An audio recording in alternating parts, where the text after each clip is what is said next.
और देखिए एक और बड़ी खबर सामने आई है। लैंड फॉर जॉब केस में ईडी की चार्जशीट दाखिल हुई है। ईडी ने राउज एवेन्यू कोर्ट में दाखिल की है ये चार्जशीट और इस चार्जशीट में राबड़ी देवी का नाम शामिल है। उनके अलावा लालू प्रसाद यादव की बेटी मीसा और हीमा का नाम भी शामिल है। हृदयानंद चौधरी, अमित कात्याल का नाम भी इस चार्जशीट में शामिल किया गया है। तो आज ईडी ने राउज एवेन्यू कोर्ट में लैंड फॉर जॉब केस में चार्जशीट दाखिल की है। ये बड़ी खबर आपको बता रहे हैं, यानी और ज्यादा मुश्किलें आने वाले वक्त में लालू परिवार के लिए बढ़ सकती है। मेरे सहयोगी सौरभ कुमार जुड़ गए ज्यादा जानकारी के साथ। सौरभ, चार्जशीट ईडी ने दाखिल कर दी है राउज एवेन्यू कोर्ट में। सीधे तौर पर ये कहें लालू परिवार के लिए बढ़ती मुश्किलें।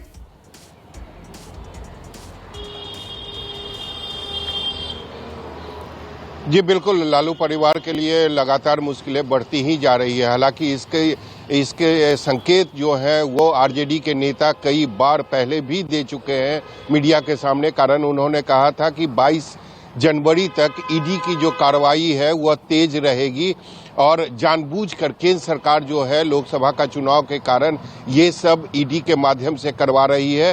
हालांकि ऐसा कुछ दिन पहले मनोज झा ने बयान भी दिया था और आज वह दिखाई भी दे रहा कि जिस तरीके से ईडी ने जो चार्जशीट दाखिल की है उसमें 7 लोगों का नाम है और उसमें राबड़ी देवी, मीसा भारती और हेमा यादव का भी नाम है। हालांकि अमित कात्याल जब गिरफ्तार हुए थे उसी समय से यह आशंका की जा रही थी कि कुछ और भी नाम लालू परिवार के जो हैं उनके नाम चार्जशीट दाखिल होंगे। हालांकि आगे भी ईडी ने ये कहा है कि अगर सबूत और गवाह मिलेंगे तो आगे भी सप्लीमेंट्री चार्जशीट जो है वह दाखिल की जाएगी। फिलहाल इस मामले में कोर्ट की जो अगली कार्रवाई है वह 16 जनवरी को होनी है। जी, लेकिन सौरभ, जिस तरह से लालू परिवार की तरफ से और तमाम जो विपक्षी गठबंधन है वो लगातार ईडी की कार्रवाई को लेकर सवाल उठा रहे हैं और इस मामले में भी हम देख रहे हैं कि अब लैंड फॉर जॉब केस में पहले तेजस्वी यादव और अब राबड़ी देवी, मीसा भारती, अब इन सब के खिलाफ भी चार्जशीट दाखिल करना ये कितना भारी पड़ सकता है आरजेडी को?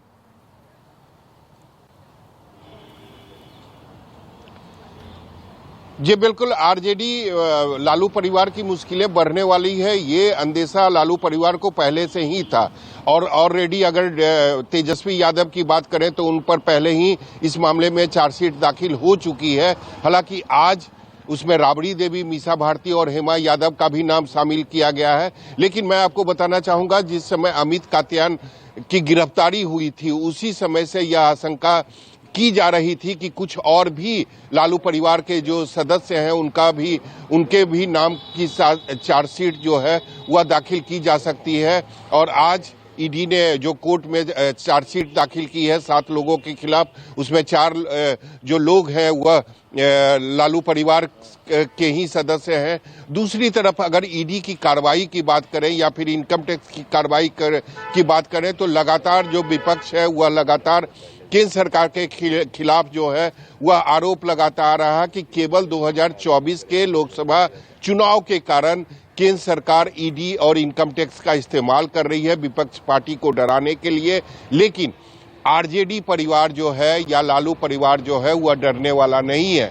कुछ दिन पहले मनोज झा जो आरजेडी के सांसद है उन्होंने प्रेस कॉन्फ्रेंस किया था और उन्होंने कहा था कि हो सकता है आने वाले समय में लालू परिवार के कई सदस्यों का नाम जो है वह ईडी के लिस्ट में आ सकता है या ईडी उनके खिलाफ चार्जशीट दाखिल कर सकती है। और जैसे जैसे लोकसभा का चुनाव नजदीक आएगा ईडी और इनकम टैक्स की जो कार्रवाई है वह भी तेज होगी। जी ठीक है, बहुत बहुत शुक्रिया आपका। सौरभ, आप बने रहिएगा, आपसे आगे भी अपडेट्स हम लेते रहेंगे। देखिए इसी बीच एक और बड़ी